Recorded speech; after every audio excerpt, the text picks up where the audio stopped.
Et on débute cette édition avec la crise libyenne. Malgré les nombreux efforts de paix consentis, le Parlement libyen a encore rejeté une liste de ministres pour former un gouvernement d'union nationale dirigé par Fayez El-Sarraj.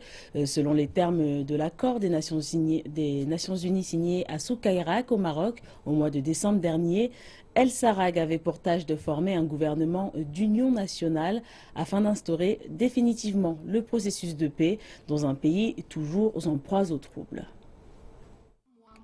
Il s'agit d'un autre revers sur le chemin de la paix en Libye. Le Parlement de Tobrouk, reconnu par la communauté internationale, a rejeté le gouvernement d'union nationale fraîchement formé.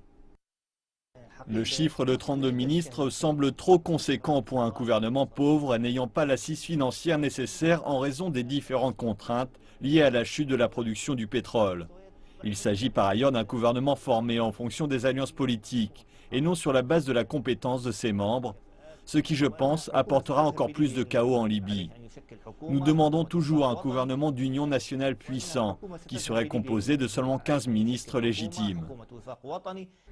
La Libye est divisée entre deux parlements en son sein depuis la mi-2014. Une assemblée islamiste à Tripoli coexiste en effet à côté du Parlement de Tobrouk, élu et reconnu par la communauté internationale. Les luttes internes ont conduit à plus de 3000 morts en seulement un an. L'accord des Nations Unies négocié à Souk-Kayrat au Maroc entendait réunir les deux entités sous l'égide d'un gouvernement d'union nationale, dirigé par l'homme d'affaires influent Fayez El-Sarraj.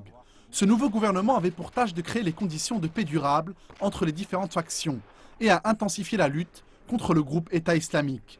Cependant, la formation d'une telle coalition demeure une mission impossible dans le pays toujours plongé dans le chaos. Les seuls vainqueurs de cette grande complexité politique sont les différents groupes terroristes qui ne cessent de gagner du terrain partout en Libye. Malheureusement, nos politiciens sous-estiment encore largement la situation désespérée de notre peuple. Ils préfèrent penser à leurs propres intérêts personnels plutôt que de se soucier du bien-être collectif. À aucun moment ces dernières années, ils n'ont été capables d'affronter les réels dangers qui menacent la Libye. Et ils permettent aux puissances étrangères de s'ingérer sans la moindre difficulté dans nos propres affaires internes. L'organisation État islamique a rapidement gagné du terrain dans le pays d'Afrique du Nord en profitant largement du chaos politique qui y règne. Les groupes terroristes envisagent également d'infiltrer les autres pays voisins depuis leur base libyenne.